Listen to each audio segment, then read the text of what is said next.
السلام عليكم ورحمة الله. إن شاء الله دايما مهنيات وسعيدات حباباتي. ندخل قبالة في الموضوع اللي هو رزيمات السردين محشيين. لهذا الرزيمات لازم لنا حبيبات سردين راهو غالي. جبت غير نص رطل. عندي ثوم ومعدنوس.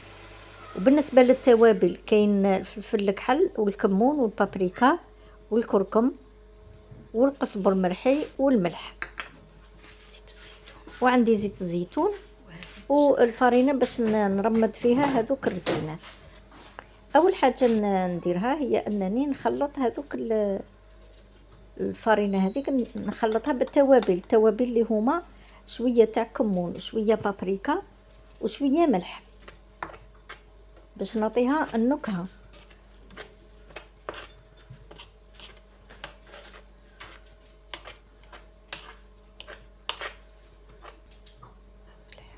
الملح ما نكثروش. السردين تاعي راني ملحاتو ديجا، وفي صحن واحد اخر نخلط الحشوه اللي هي الثوم سكرفشتو مع معدنوس نقطع رقيق مع شويه تاع زيت الزيتون.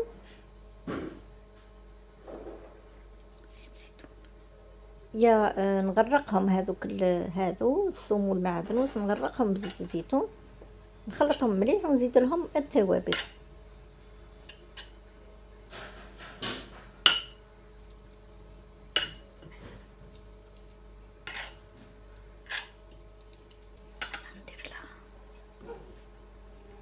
التوابل اللي قلت عليهم فلفل الكحل، كمون، بابريكا، قزبر مرحي وشويه تاع الملح. نخلط هذا الحشوه مليح.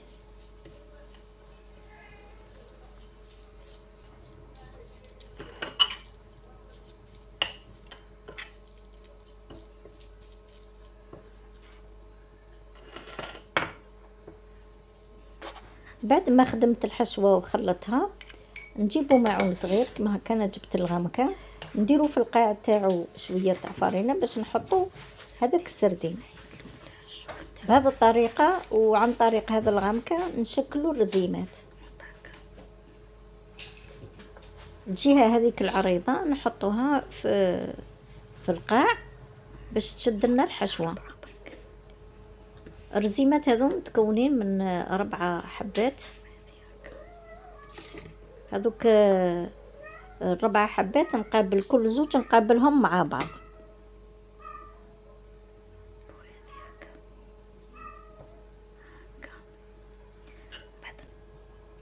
ونحط الحشوة في الوسط، نكسر الحشوة ماشي معناتها غير شوية ولا، ونغلق هذوك الرزيمات. نتوما الا شفتوا الرزيمات تاوعكم ما نغلقولكمش تقدروا تغلقوهم بالليكوردون. هذه انا نغلقت لي. الثانيه قلت السردين راهو غالي ما شريتش بزاف، طاحوا لي كاع 7 حبات من السرطل. الاخرى كي ما نغلقتليش درت لها غلقتها بالليكوردون. بهذه الطريقه نرمدوها غير بالعقل باش ما يفتحولناش، ونحطها من الجهه التحتانيه هكا، نحطها في المقله تاعي، نخليها تطيب على نار هاديه ماشي نار قويه. ونكمل الحليبات اللي بقاولي.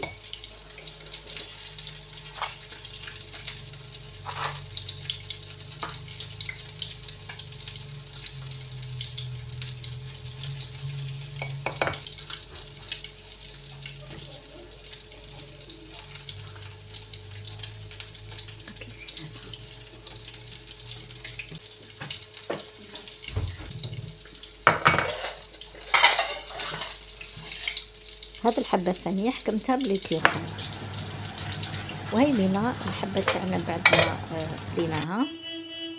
انا حضرت السردين هذوك الرزيمات مع تكتوكة ومع شوية تاع بطاطا مقلية. تكتوكة درت فيها الخضر، درت فيها فلفل خضر حلو، ودرت فيها ايضا شوية تاع قليشة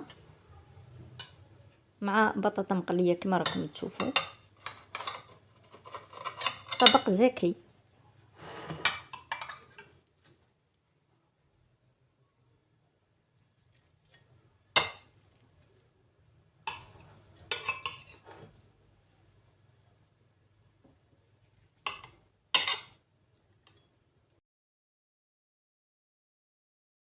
شهيتكم في الجنة إن شاء الله. تكون الوصفة هذه عجبتكم. وأتمنى تجربوها كالعادة. أتمنى أيضا ديروا لي جيم، ونقول لكم السلام إلى وصفة أخرى.